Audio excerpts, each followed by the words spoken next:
Diabetes और dental जो gums infection है उसका डायरेक्ट रिलेशन है। जो गम्स में इन्फेक्शन होता है उसकी ब्लड का जो अल्कोहल कंजम्पशन है, टोबैको कंजम्पशन बहुत बढ़ गया है, तो इसलिए कैंसर के केसेस बढ़ गए हैं। और स्ट्रेस भी एक बहुत बड़ा कारण है, जिससे इम्यूनिटी कम हो। कोई प्रॉब्लम नहीं है तो भी हर 6 महीने में आपको डेंटिस्ट के पास विजिट करके और दांतों की सफाई करवानी चाहिए। जो आज का हमने जो पॉडकास्ट शूट किया है, जनरली वो आपकी ओरल हेल्थ के लिए, आपको होने वाले कैंसर से आप कैसे बच सकते हैं, हार्ट डिसीज, डायबिटीज की प्रॉब्लम के लिए। आज जो हमारे साथ गेस्ट जुड़े हैं उनका नाम है डॉक्टर यश गोयल, जिनको 15 साल का एक्सपीरियंस है। स्पेसिफिसिटी जो उनकी है स्माइल मेकओवर और सर जनरली ना सेंसिटिविटी जो होती है बहुत कॉमन प्रॉब्लम है। आपका इस पे क्या एडवाइस है? कॉमन कॉज है, जैसे पेशेंट बोलता है कि दांतों में ठंडा गर्म लग रहा है, कि हम ठंडा नहीं खा पा रहे, गर्म खाने में हमें झंझनाहट चाहिए। तो जब क्या होता है, ये जो आउटर लेयर होती है हमारे दांतों की, जिसको इनामल बोलते हैं, इसमें कोई ब्लड सप्लाई नहीं, खून की कोई सप्लाई नहीं। तो ये लेयर हमारे दांतों को प्रोटेक्ट करने के लिए बनाई गई। जब ये लेयर घिस जाती है पुअर ओरल हाइजीन से, या लोग ब्रशिंग में घिस देते हैं, तो फिर क्या होता है, अंदर की नर्व एंडिंग जो है वो ओपन हो जाती है। अब अंदर की नर्व एंडिंग जो ओपन होगी, उसमें कुछ भी ठंडा या गर्म लगता है तो हमें झंझनाहट सी होती है। तो यूजुअली इसको अवॉइड करने के लिए हम क्या कर सकते हैं, प्रॉपर तरीके से ब्रश करना। ब्रशिंग में ज्यादा प्रेशर नहीं लगाना, एकदम लाइट, जैसे पेंट ब्रश हम होल्ड करते हैं वैसे सर्कुलर मोशन में ब्रशिंग करना। ब्रांड इंपॉर्टेंट नहीं, लोग बोलते हैं हम कोलगेट ब्रांड का करते हैं, हम पेप्सोडेंट ब्रांड का करते हैं, बट जो टेक्निक है कि हम क्या टेक्निक से ब्रश कर रहे हैं, वो एक बहुत इंपॉर्टेंट चीज। जनरली ठंडा गर्म खाने की वजह से भी लोग बोलते हैं कि मेरे को झंझनाहट होना है। उसका क्या है? वो इसीलिए होता है भैया कि क्या होता है कि जब ये इनामल की लेयर ट्रिम हो जाती है या चली जाती है तो अंदर की नसें खुल जाती हैं। अब खुली हुई नसों पे कुछ भी लगेगा। इनफैक्ट पेशेंट को कभी कभी एसी एयर कंडीशनर चल रहा है, उसकी हवा से ही कि डॉक्टर साहब हवा भी सहन नहीं हो रही, तो उसी वजह से होता है कि खुली हुई नर्व एंडिंग है। खैर इसके बहुत सारे ट्रीटमेंट है जिससे इसको हम क्योर कर सकते हैं। तो सेंसिटिविटी एक बहुत कॉमन क्वेश्चन है लोगों का, बिकॉज क्या होता है, पेशेंट को लगता है कि ये सिम्टम नहीं, ठंडा गर्म तो कोई पेस्ट से कर लेंगे, हाँ, बट वही इसका रूट कॉज जो है, जैसे पेस्ट आप लगा लोगे टेम्परेरी, पर जो आपकी घिसने की आदत है वो वही बनी रहेगी। तो इसको हमको रूट कॉज को ट्रीट करना चाहिए। और जनरली सर एक चीज और भी है कि कुछ पेशेंट जो रहते हैं उनको दांत में पेन होता है, तो डॉक्टर पास जाते हैं, डॉक्टर उनको एडवाइस करते हैं आप दांत निकलवा दो। तो ये कहाँ तक आपके हिसाब से सही है? हाँ, ये एक बहुत इंपॉर्टेंट क्वेश्चन है। यूजुअली क्या होता है, जैसे इंटीरियर एरियाज हैं जहां पर इतनी अवेयरनेस नहीं है, वहां पर जैसे दांत का दर्द हुआ, पेशेंट डॉक्टर के पास गया, इतनी ट्रीटमेंट मोडालिटीज है, डॉक्टर सीधे इंजेक्शन लगाता है, दांत निकाल देता है। अब आप सोचो कि जो ओरिजिनल टूथ है, अब दांत तो एक बार ही मिलेंगे आपको, वापस तो आते नहीं। तो जो ओरिजिनल टूथ निकलवाने के बाद आप नकली टूथ कितना भी अच्छा लगवा लो, ओरिजिनल का मुकाबला नहीं कर पाता। हम पेशेंट को यही सजेस्ट करते हैं कि दांत को बचाना चाहिए। बचाने के बहुत सारे ट्रीटमेंट है, बहुत सारे। आप सोचो अगर सिर्फ दांत निकालना ही होता तो डेंटिस्ट्री में 5 साल सिर्फ दांत निकालना ही पड़ाते थे। बहुत सारे रूट कनाल एक ऑप्शन है, दांतों की फिलिंग एक ऑप्शन है, बहुत सारे कैप हैं, विनियर्स हैं, जिसको आप लगा के दांतों को बचा सकते हो। उनकी लाइफ 10 साल 15 साल और बढ़ा सकते हो। दांतों को बचाना वेरी इंपॉर्टेंट, बिकॉज अच्छा पेशेंट भी क्या होता है, डॉक्टर के भरोसे जाता है, वो बोलता है डॉक्टर साहब दर्द हो रहा है, वो एडवाइस करते हैं दांत निकलवा दो, पेशेंट निकलवा देता है। बट हाँ, दांत को बचाना is very important. Generally sir ना कुछ पेशेंट्स ऐसे होते हैं जिनके दांत निकलवा लेते हैं, वो फिर बहुत समय तक लगवाते नहीं। इसका एक क्या है? जी, अब वो क्या होता है, वजह से दांत निकलवा दिया, पेशेंट को लगता है तकलीफ दूर हो गई, बट नहीं। क्या होता है, जब हम दांत निकलवा देते हैं तो दांतों के बीच में गैप्स हो जाती है। अब ये जो अगर गैप्स हो गई है आपके दांत के बीच में, तो नीचे वाला जो इसका दांत है, जो इसके नीचे है, उसको ऊपर का दांत नहीं मिल रहा है, चबाने में प्रॉब्लम आएगी। गैप होने से आसपास दांत ऐसे झुकने लग जाते हैं, तो दांत को रिप्लेस करना बहुत इंपॉर्टेंट है। और आजकल मॉडर्न डेंटिस्ट्री में इतने सारे ऑप्शंस आ गए हैं। आपने डेंटल इम्प्लांट्स के बारे में सुना होगा, आजकल स्क्रू से दांत को बिल्कुल कस देते हैं। जैसे एक स्क्रू है, इसको अपन ने हड्डी में लगा दिया और उसके ऊपर दांत का प्रोस्थेसिस लगा दिया। तो ये इतना फॉर्म रहता है कि आपको च्यूइंग में भी कोई प्रॉब्लम नहीं आती, दिखने में भी बिल्कुल ओरिजिनल दांत जैसा ही दिखता है। कुछ लोग सिल्वर के दांत भी लगवा लेते हैं। हाँ, सिल्वर है, गोल्ड है। रिसेंटली मेरे पास एक पेशेंट आई थी, शी वाज मतलब उनका ऐसा प्रेफरेंस था कि उनको एंटीरियर में सोने का ही दांत लगाना है और वो गोल्ड ही होना चाहिए। मैंने उनको ये भी सजेस्ट किया कि मैम आप ये लगवा लो सिरेमिक, नहीं मुझे गोल्ड ही लगवाना है। देन हमने उनके लिए गोल्ड का क्राउन फैब्रिकेट करा और उनको लगवाया। गोल्ड का क्राउन वैसे पुराने जमाने में लोग लगाते थे, बट अब क्या है कि गोल्ड इतना कॉस्टली हो गया कि हर कोई अफोर्ड नहीं कर पाता है उसको। मतलब वो सही रहता है कि जनरली लगा सकते हैं भैया, ऐसा कोई प्रॉब्लम नहीं है। बट एस्थेटिकली मतलब दिखने में वो इतना सही नहीं लगता है, बिकॉज वो अलग ही चमकेगा सारे दांतों में। जी, कुछ पेशेंट के ना बचपन से जो बच्चे रहते हैं, जनरली छोटे जो चाइल्ड रहते हैं, उनके ना दांत टेढ़े में रहते हैं, कुछ बड़ों के भी रहते हैं टेढ़े में। तो इसके लिए क्या? हाँ भैया, ये क्या है, अब आप समझ लीजिए कि ये प्रॉब्लम जो है आज की जनरेशन में बहुत कॉमन है। इसको हम ऑर्थो ट्रीटमेंट बोलते हैं, जैसे दांतों में ब्रेसेस लगाना, तार लगाना। तो तार लगाने से क्या होता है, दांत का जो शेप है वो एक अलाइनमेंट में आ जाता है। प्लस वो जॉ की ग्रोथ, जो हमारे जबड़े हैं उसकी ग्रोथ के लिए भी बहुत इंपॉर्टेंट है। क्या होता है कि अगर आपकी प्रॉपर जॉ की ग्रोथ नहीं होती है तो बड़े होते हो, जब आप एडल्ट होते हो तो आपकी मसल्स में उतनी स्ट्रेंथ नहीं आती चबाने की। आजकल अलाइनर्स आ गए, पहले तो चलो ब्रेसेस लगते थे, आजकल एक ट्रांसपेरेंट ट्रे आती है, उसको आप खुद ही पहन सकते हो, खुद ही निकाल सकते हो। तो पहले modern- ब्रेसेस तो बहुत समय तक लगाना पड़ता हाँ, ब्रेसेस का टाइम तो आप समझ लो 1.5-2 years रहता ही रहता है। है। अच्छा अच्छा। अब अलाइनर ट्रेज आ गई, वो वीक्स में काम करती है, 14 वीक्स, 15 वीक्स, 20 वीक्स में आपका ट्रीटमेंट कंप्लीट हो जाता है। तो उसको आप खुद पहन सकते हो, ट्रांसपेरेंट रहती है, तो दिखने में भी ब्रेसेस वगैरह दिखते नहीं है।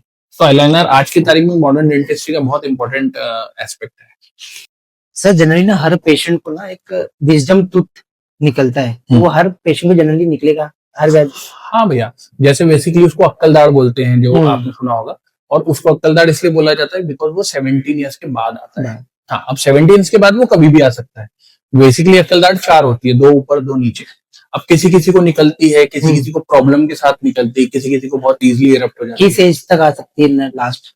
भैया कोई ऐसे एज लिमिट नहीं है, बट हाँ 17 के पहले नहीं आएगी, 17 के बाद कभी भी आ सकती है। और यूजुअली जनरली मतलब क्या होता है, वो बहुत सारी जो पॉपुलेशन होती है उसको प्रॉब्लम ही देती है, बिकॉज आजकल क्या है, जॉ की इतनी ग्रोथ होती नहीं है, तो उसको स्पेस नहीं मिलती आने की। तो आपने देखा होगा कोई बोलते टेढ़ी है, आड़ी है, या आगे वाले दांत को पुश कर रही है, तो फिर हमें उसको सर्जिकली रिमूव करना पड़ता है, या जो भी उसका अगर रिपेयर ट्रीटमेंट करना है तो वो करना चाहिए। उसको निकलवाना पड़ता है? निकलवाना पड़ता है भैया, अगर वो प्रॉब्लम दे रही तो निकलवाना पड़ेगा।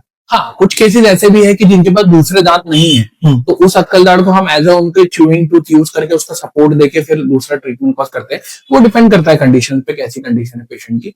बट हाँ, जनरली अक्कल दाढ़ निकलने में प्रॉब्लम देती ही है।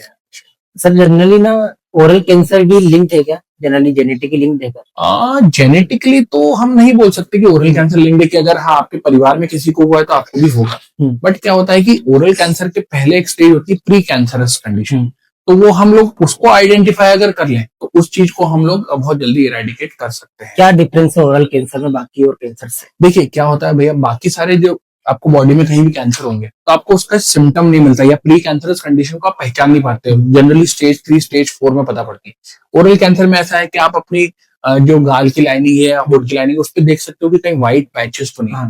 व्हाइट पैचेस जिसको हम ल्यूकोप्लेकिया बोलते हैं, वो एक प्री कैंसर के रहते हैं व्हाइट पैचेस। व्हाइट पैचेस मतलब आप कहीं भी, जैसे आपकी अभी जो गाल की सतह है वो पिंकिश रहती है या लाल रहती है, उसमें कहीं भी आपको ऐसा व्हाइट कलर का पैच है या व्हाइट कलर की लेयर दिख रही है, अच्छा, तो आपको ये समझ जाना चाहिए कि हम आपको इन्फेक्शन है, आपको तुरंत अपने डेंटिस्ट के पास जाना चाहिए, बिकॉज वो प्री कैंसरस है, उसको बचाया जा सकता है। बिकॉज क्या होता है, ओरल कैंसर को मेलिग्नेंट बोला जाता है। मेलिग्नेंट मतलब उसके फैलने के चांसेस जो है वो ज्यादा हो। इसकी अर्ली अर्ली साइंस यही है कि आप चेक करते रहें कि आपको व्हाइट लाइंस तो नहीं हो रही, व्हाइट पैचेस तो नहीं हो रही।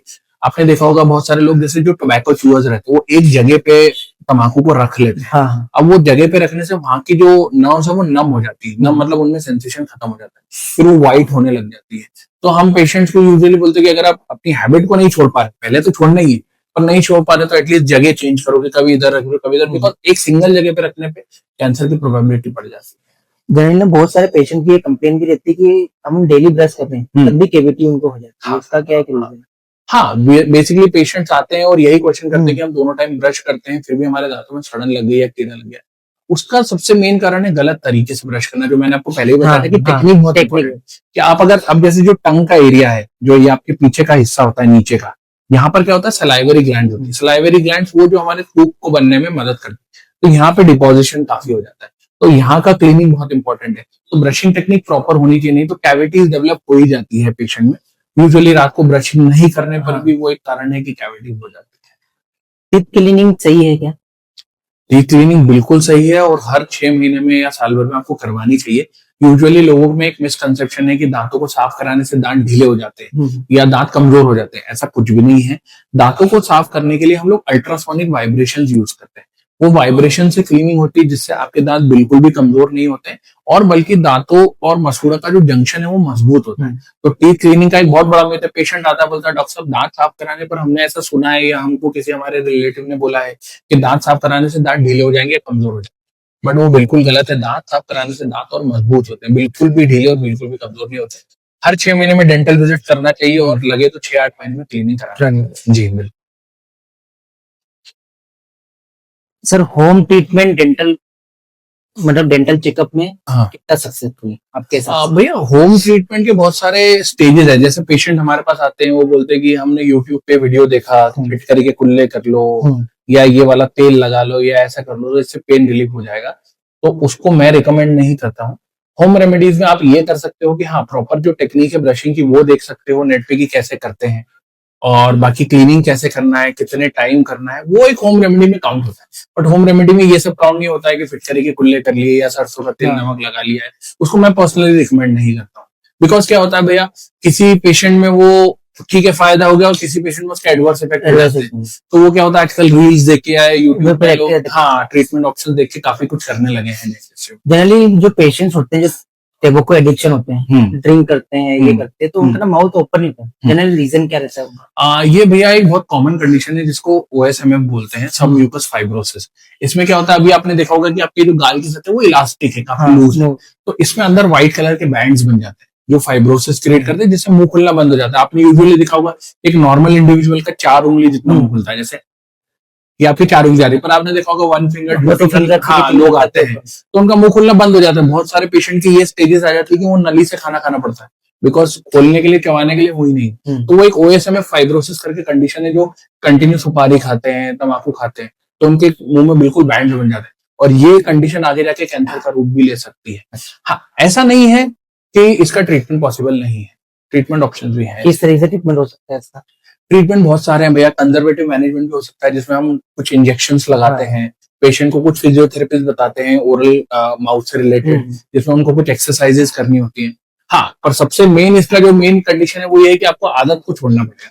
ऐसा नहीं हो आप डेंटिस्ट के पास ट्रीटमेंट करा रहे हो और साथ साथ आपके टोबैको इंटेक भी कंटिन्यू कर रहे हो, वो आपको कंप्लीटली छोड़ना पड़ेगा। उसके बाद इसका सर्जिकल मैनेजमेंट भी पॉसिबल है और कंजर्वेटिव मैनेजमेंट भी पॉसिबल है।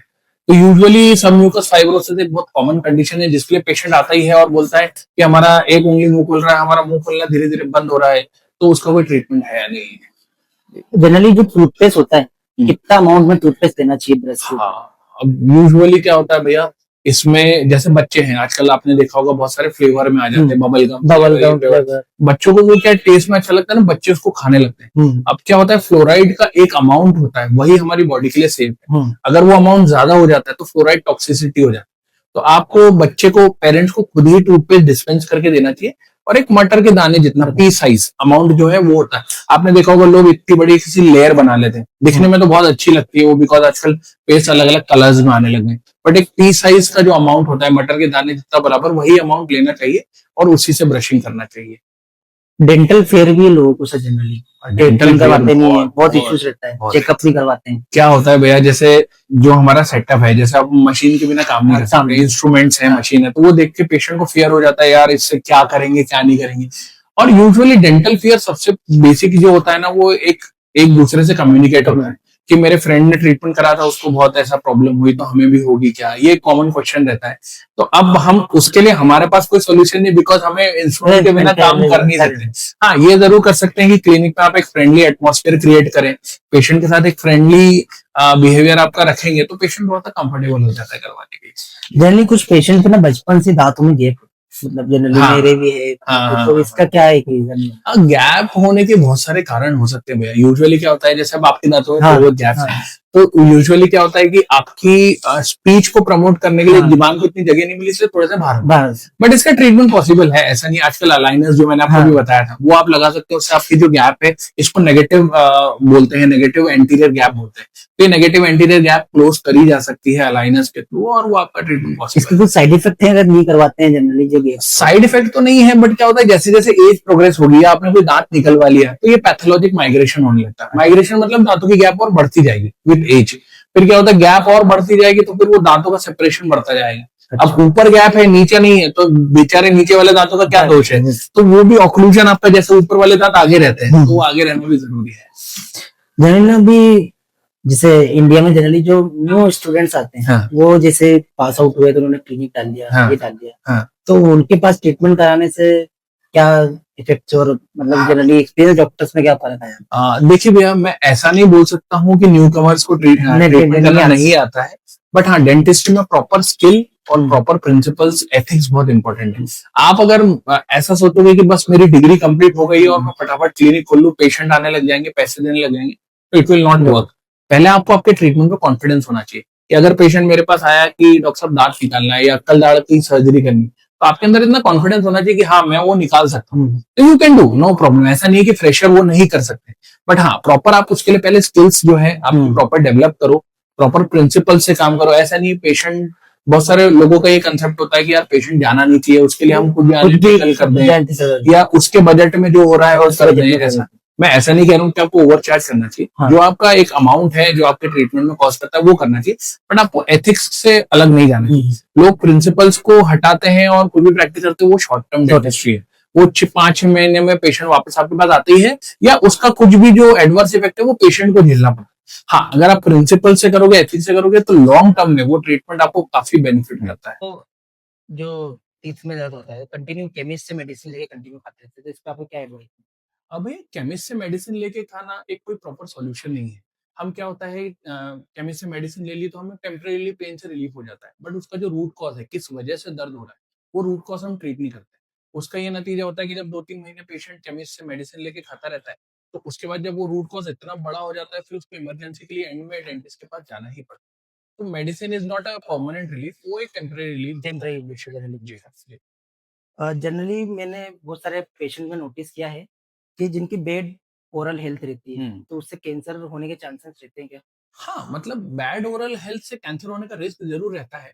बैड ओरल हेल्थ से क्या होता है भैया, इन्फेक्शन, जैसे आपने देखा है गम्स में अगर ब्लीडिंग होता है, जिनके हाँ, मुँह में जैसे गंदगी जमा है, अब उनके मुँह में अगर छोटा-सा भी कुछ अल्सर हो गया, एक छाला हो गया, तो उसमें इन्फेक्शन होने के चांसेस बढ़ जाते हैं। प्लस अगर कोई अल्सर है, उसके बाद पेशेंट अगर स्मोक कर रहा है, सिगरेट पी रहा है, तम्बाकू खा रहा है, तो उसमें फिर कैंसर होने के चांसेस बढ़ जाते हैं। एक बहुत कॉमन कॉज़ हमने देखा है कि जैसे किसी के शार्प टीथ होते हैं, तो कंटिन्यू एक ही जगह से वो जो गाल का हिस्सा है, ज़िब्बन ये का हिस्सा सर, है, वो कटता जाता हाँ, है। हाँ। तो वो भी एक इरिटेशन कॉज़ करता है, जो कैंसर के रिस्क को डेफिनिटली बढ़ाता है। प्रेगनेंसी में कुछ इश्यूज आते हैं क्या? प्रेगनेंसी में बिल्कुल, बिल्कुल। प्रेगनेंसी में ऐसा है कि अगर आपको डेंटल प्रॉब्लम है, गम्स की कोई इन्फेक्शन है, तो प्रीमैच्योर बेबीज़ होने के चांसेस होते हैं। अच्छा, तो गम्स का जो इन्फेक्शन है, वो हमारी ब्लड स्ट्रीम में ट्रैवल करता है, हमारे खून के थ्रू जाता है, और उससे प्रेगनेंसी में भी मतलब ऐसा है कि आपको प्रीमैच्योर डिलीवरीज़ हो जाती है। तो प्रेगनेंसी में डेंटल केयर को अवॉइड नहीं करना चाहिए। जनरली ये नॉर्मल जो लोग हैं, वो कैसे इस चीज़ को फाइंड करें कि हाँ, हमको ये गम्स हो रहे हैं, इसका क्या सिम्पटम्स हैं, इसको कैसे पता कर सकते हैं हम? भैया वैसे तो जो हम बोलते हैं कि हर 6 महीने में डेंटिस्ट को दिखाना चाहिए। हाँ, तो क्या होता है, अगर जैसे कोई भी प्रॉब्लम स्टार्ट हुई है जिसको हम नोटिस नहीं कर पाते, तो हुँ, वो एक डेंटिस्ट नोटिस कर लेता है, और उसका एक अर्ली टाइम पे ट्रीटमेंट हो जाता है। कोई भी चीज़ अगर हम इनिशियल स्टेज में क्योर कर लेंगे ना, तो वो ट्रीटमेंट में क्या होता है, पेशेंट को भी बाद में तकलीफ नहीं होती, और कॉस्ट वाइज़ भी वो इफेक्टिव पड़ता है। जैसे पेशेंट को लगता है कि यार डेंटल ट्रीटमेंट बहुत महँगा है, बट आप उसको महँगा करते हो क्योंकि आप उसको चीज़ को डिले करते हो। जनरली यही इश्यूज़ हैं। हाँ, जनरली। तो हर 6 मंथ में एक डेंटल चेकअप करना चाहिए, एक ओरल एग्ज़ामिन करना चाहिए कि कहीं व्हाइट पैच तो नहीं हो रहा है। हाँ, हाँ। तो वो अगर आपको वैसा कुछ लगता है, तो आपको इमीडिएटली डेंटिस्ट को जाना जनरली चाहिए। स्ट्रेस की वजह से भी कैंसर होता है। हाँ, स्ट्रेस की वज़ह से कैंसर नहीं होता, बट हाँ, स्ट्रेस जो है वो कैंसर की तरफ हमें ले जाता है। हाँ, वो जैसे क्या होता है कि स्ट्रेस की वज़ह से व्हाइट लाइन्स कहीं व्हाइट पे लाइन्स आ हो जाती है, जाती है। हाँ। अब वो क्या होता है कि पेशेंट वो इतना स्ट्रेस ले लेता है क्योंकि वो व्हाइट लाइन्स फिर इन्फेक्शन में कन्वर्ट हो जाती है। अच्छा, तो स्ट्रेस एक बहुत बड़ा कारण तो है जो कैंसर के रिस्क को बढ़ाता है। क्योंकि इम्यूनिटी कम हो जाती है, हम उसके बारे में सोचने लगते हैं, तो वो बॉडी उस हिसाब से फिर एक्ट करने लगती है। हार्ट डिसीज़ भी हो जाते हैं अक्सर हार्ट जनरली। डिजीज का डेंटल से बहुत एक डायरेक्ट कम्युनिकेशन है। जब हमारे मसूड़ों में कोई इन्फेक्शन होता है, हुँ, तो वो जो बैक्टीरियल इन्फेक्शन है, वो ब्लड स्ट्रीम के थ्रू हार्ट तक ट्रैवल कर सकता है। तो उससे हार्ट डिजीज मतलब बहुत एग्रीवेट हो जाता है। तो हार्ट डिजीज और डेंटल डिजीज का मतलब एक सीधा-सीधा कोरिलेशन। आप हार्ट सर्जरी के लिए जाएँगे, तो पहले आपका एक डेंटल चेकअप होगा, और डेंटल चेकअप को इवैल्यूएट करा जाएगा। कैसे पता करें जैसे जनरली किसी को जैसे देखते अगर हम देख रहे हैं कि ब्रशिंग करते वक़्त हुँ, हमारे गम्स में से ब्लीडिंग हो रहा है, अच्छा या ब्लीडिंग, पस हो रहा है, तो इसका मतलब है कि आपके गम्स में इन्फेक्शन है। तो इन्फेक्शन। आपको डेंटिस्ट को विज़िट करना चाहिए, बिकॉज़ क्या होता है, ये लोकल मेडिसिन वग़ैरह से ये ट्रीट नहीं होता है। हुँ, हुँ, हुँ। जी, आपके हिसाब से जैसे अभी जो डेंटिस्ट का कोर्स करना चाहते हैं, जी। क्या फ्यूचर है अभी? क्या लगता है? डेंटिस्ट्री का फ्यूचर बहुत ब्राइट है भैया, और उसके लिए कुछ जैसे अगर आपको अपने प्रिंसिपल्स पे अड़े हुँ, रहते हैं, एथिकल प्रैक्टिस करना है, लाइक क्वैक प्रैक्टिस नहीं करना है कि लेमैन जो चल रहा है, सिर्फ़ मनी मेकिंग बिज़नेस से अगर आप डेंटिस्ट्री सोच रहे हैं, हुँ, तो हुँ। डेंटिस्ट्री आपके लिए नहीं है। कॉम हाँ। कॉम्पिटिशन भी अभी ज़्यादा बढ़ गया है। कंपटीशन तो भैया हर फील्ड में ही है, बट मैं वही बोल रहा हूँ कि 10 डेंटिस्ट है, तो उसमें से एथिक्स और प्रिंसिपल 5 या 6 डेंटिस्ट ही फॉलो कर रहे हैं। हुँ, तो हुँ। अगर वो आप फॉलो करोगे, तो डेंटिस्ट्री बहुत ब्राइट है। जनरली ब्रश कितनी देर तक करना चाहिए? 2 minute, 3 minute, brush 4 minute? Maximum 90 to 120 seconds, मतलब 1.5 से 2 मिनट ब्रशिंग टाइम होना चाहिए। इससे ज़्यादा नहीं कर सकते। इससे ज्यादा नहीं करना चाहिए। क्या होता है कि जब हम एक्सेसिवली ब्रशिंग करते रहते हैं, तो हम ये एनामल की लेयर को घिस देते हैं, अच्छा, अच्छा। तो उस वजह से और डेंटल प्रॉब्लम्स क्रिएट हो जाती है। तो 1.5 से 2 मिनट ब्रशिंग टाइम होना चाहिए। जनरली जो मार्केट में टूथपेस्ट है, हम्म, जैसे जनरली नाम नहीं ले सकते हाँ ब्रांड का, हाँ। तो वो सही रहते हैं कि जो डेंटिस्ट प्रेफर करते हैं उस हिसाब से? भैया क्या होता है, मार्केटिंग स्ट्रेटेजी से बहुत सारे टूथपेस्ट के ऐड आते हैं, जो ऐड देख के लोग खरीद लेते हैं उसको। बट हम्म, अगर कोई मेडिकेटेड टूथपेस्ट यूज कर रहा है तो वो डेंटिस्ट की एडवाइस से ही यूज करना चाहिए, बिकॉज सेंसिटिविटी के लिए अलग है, हम्म, गम्स में से ब्लीडिंग आ रही है उसके लिए अलग है। हम्म। तो आपको डेंटिस्ट की एडवाइस से ही यूज करना चाहिए। सर, आपकी लाइफ का सबसे वर्स्ट केस आपने जो देखा हो डेंटिस्ट का? वर्स्ट केस तो आप, मुझे खैर 15 साल हो गए हैं, तो वर्स्ट केस तो बहुत सारे हैं, बट मतलब जनरली, बहुत ज्यादा, मतलब वर्स्ट केस हाँ जिससे जनरली, हमको कुछ समझने में आए, जो नहीं। Right right. वर्स्ट केस ऐसा होता है भैया, जैसे अब कोई पेशेंट को कैंसर है या कोई हम्म, कैंसरस कंडीशन है, अब वो चाहता है, उसको बहुत ज्यादा सीवियर पेन है, हम्म, और अगले दिन या 2-3 दिन में उसका एक कोई बहुत इंपॉर्टेंट इवेंट है, या कोई हम्म, शादी है, या कोई एग्जाम है। अब वो डेंटिस्ट के पास आया है कि मुझे इमीडिएट रिलीफ चाहिए, ओवरनाइट मुझे रिलीफ चाहिए, कल मुझे निकलना है, कल मेरा फंक्शन। हम्म। वो हमारे लिए बहुत चैलेंजिंग सिचुएशन हो जाती है। तो जो अर्ली स्टेजेस में डिटेक्ट हो जाता है ना, वो कैंसर भी और वो नॉर्मल कंडीशन भी जो है वो अच्छे से ट्रीट हो पाती है। अभी जनरली ना कुछ दिन पहले एक मैंने केस देखा था। जी। एक नॉर्मल पेशेंट था, उसने अपना दांत निकलवाया। हम्म उसके बाद फिर वो डॉक्टर के पास गया, दांत निकाल दिया डॉक्टर ने। हम्म फिर उसके बाद जब उसको दोबारा बुलाया तो यहाँ पे स्वेलिंग आ गई। हम्म फिर डॉक्टर ने बोला इसका आप चेकअप कराओ, तो फिर हम्म तो कैंसर डिटेक्ट हुआ। हम्म। तो ये केस है, केस उस टाइम। हाँ, वैसे भैया दांत निकालने से कैंसर नहीं होता है। हाँ। बट क्या होता है, जैसे अगर दांत निकालने के बाद हम जो इंस्ट्रक्शंस हमें दिए गए अच्छा, उसको अच्छा। फॉलो नहीं करते हैं, या स्मोकिंग करने लगते हैं, जो भी, अब क्या है, कोई भी अगर वुंड है वो खुला है तो उसको हील होने का हमें टाइम देना चाहिए। अब वो ओपन वुंड में अगर आपका निकोटीन जा रहा है, या सिगरेट का जा रहा है, या कुछ भी इन्फेक्शन जा रहा है, तो वो फिर कोई भी स्टेज को हाँ, तो एग्रीवेट ऑल करेगा। ओवर पेशेंट की गलती रहती है जनरली। पेशेंट की गलती रहती है, डॉक्टर की गलती इतनी हो सकती है कि वो प्रॉपर स्टरलाइजेशन यूज नहीं कर रहा है इंस्ट्रूमेंट का, हाँ, बस कुछ बाकी कुछ है। डॉक्टर से हाँ, ऐसा रहता है। कुछ कुछ रहता है, बाकी तो मोस्ट ऑफ द टाइम ऐसा होता है कि पेशेंट को फॉलो करना चाहिए। सर, जनरली ना जो एशियन टाइम पे लोग नीम यूज करते थे, अभी मार्केट में बहुत सारी कंपनियां आ गई हैं हम्म, जो एडवाइस कर रही है कि आप नीम यूज करो, हाँ जनरली टूथपेस्ट यूज मत करो। ये हाँ। कहाँ तक आपके हिसाब से सही है? क्या हो अम, सकता है इसको लेके? नीम का रिलेवेंस तो है, उसमें एंटीबैक्टीरियल प्रॉपर्टीज होती है। हम्म, बट क्या होता है, अब आप नीम की जो स्टिक है वो दांतों के बीच में जाके क्लीन नहीं कर पाएगी। अच्छा, अच्छा। तो पुराने जमाने में लोग इसलिए यूज करते थे बिकॉज वो फाइबर फूड खाते थे, तो हम्म, उनके दांत नेचुरली वैसे ही क्लीन होते थे। अच्छा। आजकल का जो जनरेशन है वो सॉफ्ट डाइट पे आ गया है। Junk food type. हाँ, उसमें आ गया, तो उसमें क्या होता है कि ब्रिसल्स बहुत इंपॉर्टेंट है, ब्रश के जो ब्रिसल्स है वो दांतों के बीच में जाके क्लीनिंग करते हैं। तो हमें ब्रश ही यूज करना चाहिए, ओकेजनली एक दो बार अगर आपको करना है तो आप कर सकते हो। जनरली इस समय कोई अगर डेंटिस्ट से कोर्स करना चाहे तो हाँ। क्या स्पेंड आता है अभी, और पहले में क्या फर्क था आज से 10-15 साल पहले में, आह, अभी क्या फर्क है? भैया हमारे टाइम तो खैर अपॉर्चुनिटीज भी कम थी और चार्जेस भी कम ही थे। अभी? बट आज के हिसाब से, अब वो डिपेंड करता है, प्राइवेट कॉलेज है, गवर्नमेंट कॉलेज है। बट एक प्राइवेट कॉलेजेस में आप एक देख लीजिए, 20 से 25 लाख रुपए में डेंटल का कोर्स हो जाता है फॉर 5 इयर्स। हम्म, तो वो आपका कोर्स उसमें हो जाता है, और ऐसा नहीं है कि डेंटिस्ट्री का फ्यूचर ब्राइट नहीं है, फ्यूचर ब्राइट है डेंटिस्ट्री का। जनरली ओरल सेक्स से भी कैंसर होता है, ओरल कैंसर होता है? ऐसी कोई स्टडी तो नहीं है, बट हम्म, हाँ, ओरल ओरल सेक्स से कैंसर का रिस्क बढ़ जाता है। एक ह्यूमन पैपिलोमा वायरस करके हम्म, होता है, जो ओरल कैंसर और थ्रोट कैंसर को एग्रीवेट करता है, मतलब अगर ऑलरेडी इन्फेक्शन है तो उसकी रिस्क बढ़ाता है। हम्म। बट ऐसे कोई कंफर्म स्टडी नहीं है कि हाँ ओरल सेक्स से कैंसर एग्जिम हो ही जाता है, कि हाँ कंफर्म है। जनरली जनरल बहुत सारे पेशेंट्स जो रहते हैं नॉर्मली, उनके ना माउथ से स्मेल कंटिन्यू आती रहती है, इसका रीजन कुछ? भैया ये बहुत कॉमन प्रॉब्लम है, मतलब आप समझ लो 10 में से 8 पेशेंट ऐसे होते हैं जो आके ये बोलते हैं कि हमारे मुंह में से स्मेल आती है। हाँ। हमारे को कोई हैबिट नहीं है, फिर भी हम 2 टाइम ब्रश करते हैं तो भी। हम्म, तो इसके बहुत सारे रीजन है। पहली बात तो ये कि आप प्रॉपर क्लीनिंग नहीं कर रहे, एक सही तरीके से ब्रश करना, अच्छा। सही अमाउंट में सही टाइम पे ब्रश करना बहुत इंपॉर्टेंट है। प्लस क्या होता है, गट हेल्थ आपकी, अगर आपका स्टमक अपसेट है, स्टमक का हाँ, इशू तो रहता भी उसकी जो ब्रेथ है वो आपके मुंह में ही आएगी। है। तो चेस्ट में अगर कफ है, कंजेशन है, तो उसकी भी ब्रेथ आपके मुंह में ही आएगी, तो वो भी एक रीजन हो सकता है। अगर आप एसिडिक बहुत ज्यादा कंज्यूम करते हो, हम्म, कोला है, सोडा है, तो वो एसिड की ब्रेथ भी आपके मुंह से आती है। तो बैड ब्रेथ के बहुत सारे कारण है, मसूड़ों का इन्फेक्शन है, हम्म। पायरिया है। तो वो हमें यही है कि दोनों टाइम प्रॉपर ब्रश करना है, डेंटिस्ट को विजिट करना है 6 मंथ में, तो वो हमें प्रॉपर एक इंडिकेशन देता जनरली एक और चीज है, है। जो यहाँ के नॉर्मल जो पीपल लोग हैं उनको, हाँ वो बच्चों को भी सेम टूथपेस्ट करवाते हैं। हाँ, तो आप जनरली बड़े हैं उनको भी सेम टूथपेस्ट करवा रहे हैं, राइट। तो इसके आपके हिसाब से क्या है? ये एक अवेयरनेस का इशू है भैया, ये इसके लिए अवेयरनेस होना चाहिए। बच्चों को नॉर्मल एडल्ट का टूथपेस्ट नहीं कराना चाहिए, बच्चों को एक फ्लोराइड टूथपेस्ट होता है, फ्लोराइड में क्या होता है कि एंटी केरीज प्रॉपर्टी होती है, हम्म। जैसे बच्चों में सड़न लगने की संभावना बहुत ज्यादा होती है, तो फ्लोराइड टूथपेस्ट यूज करने से सड़न लगने की संभावना कम हो जाती है। तो 14 ईयर से कम जो एज होती है उसमें एक फ्लोराइड रिलीजिंग टूथपेस्ट यूज करना चाहिए बच्चों के लिए।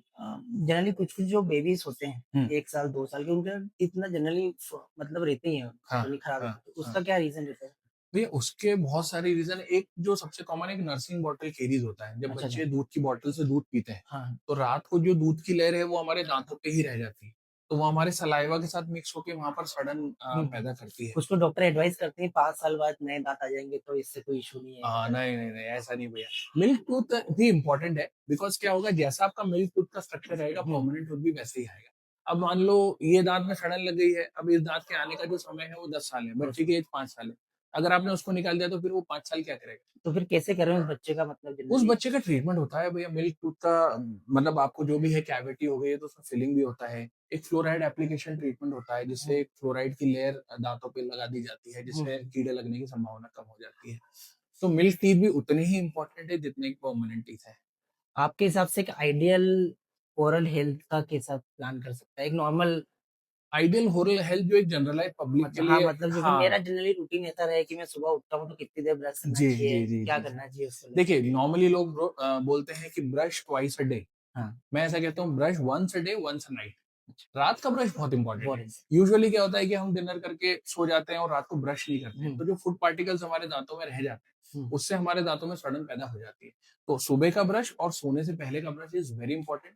2 टाइम ब्रश करना है, सिर्फ लिमिटेड पीरियड 90 सेकंड से 120 सेकंड तक ब्रश करना है। ब्रश को प्रॉपर टाइम पे चेंज करना, हम्म। जैसे लोगों के ब्रश आपने देखा होगा ऐसे पूरे हाँ, खुल पूरा जाते हैं, खराब तो हो वो जाता है। क्या होता है जब ब्रिसल स्ट्रेट नहीं है ना तो वो दांतों के बीच में घुस नहीं पाते, अच्छा अच्छा। तो दांतों के बीच अगर जाएंगे नहीं तो क्लीनिंग ही नहीं होगा, आप कितना भी घिसते रहो। तो प्रॉपर जैसे ही ब्रश ब्रश की फ्लावरिंग होने लग जाए उसको आप चेंज करें, 2 टाइम ब्रश हम्म। करें। फ्लॉसिंग एक बहुत इंपॉर्टेंट है, अगर आपने देखा होगा धागे को बीच में रख के फ्लॉस करते हैं एक धागा लेके, हाँ। तो फ्लॉसिंग से क्या होता है कि दांतों के दोनों दांतों के बीच में जो भी फंसा हुआ है वो फ्लॉसिंग से ही निकलता है। अच्छा। फ्लॉसिंग इंडिया में बहुत अनकॉमन है, मतलब लोगों को पता ही नहीं फ्लॉसिंग क्या होता है, बट अगर आउट ऑफ इंडिया आप देखेंगे तो फ्लॉसिंग एक बहुत इंपॉर्टेंट अच्छा प्रोटोकॉल है। अच्छा। और माउथ वॉशेस सर यूज करना चाहिए क्या? माउथ वॉशेस अल्कोहल फ्री आप यूज कर सकते हो, जो हम्म। अल्कोहल बेस्ड माउथ वॉश है उनको रेगुलर बेसिस पे यूज नहीं करना नहीं कर चाहिए। सकते। बट हाँ आप जैसे कोई शादी पार्टी में है या कुछ है और अगर आपको ब्रश करने का टाइम नहीं मिल रहा है हम्म। तो मन को तसल्ली देने के लिए आप माउथ वॉश यूज कर सकते हैं, बट रेगुलर बेसिस पे मैं रिकमेंड नहीं करता हूँ।